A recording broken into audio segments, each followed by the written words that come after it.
do you want to get your hands on a free Transient shaper? Well, you've come to the right place. This is not a review. I'm just showing you what it is and where to get it. So let's go.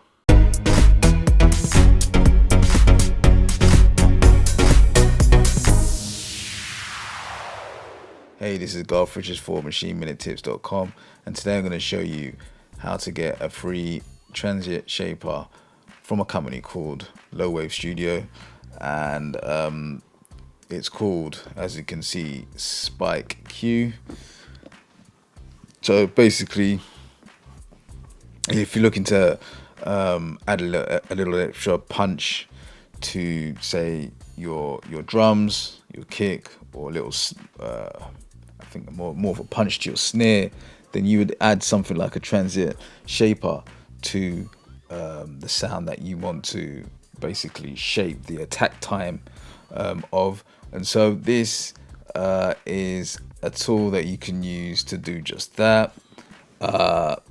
It comes with 3 semi-parameter EQ bands, 2 times the amount to use on sources with low dynamic range, or to have extreme effects, a clipper to avoid big spikes, oversampling for the clipper section to avoid aliasing, attack and release controls to shape the behavior of the Transient shaper, output gain, pre-clipper, dry wet knob to control between the processed and unprocessed signal.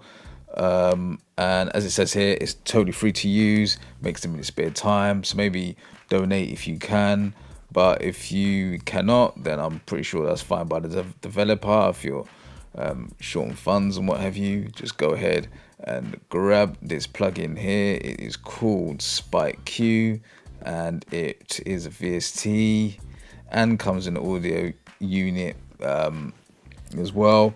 And also you can run it on Windows and you can run it on Mac. So check it out. Low Wave Studios, Spike Q, Transient shaper. Let me know what you think in the comments below. And with that being said, I'm out, and I'll see you in the next one.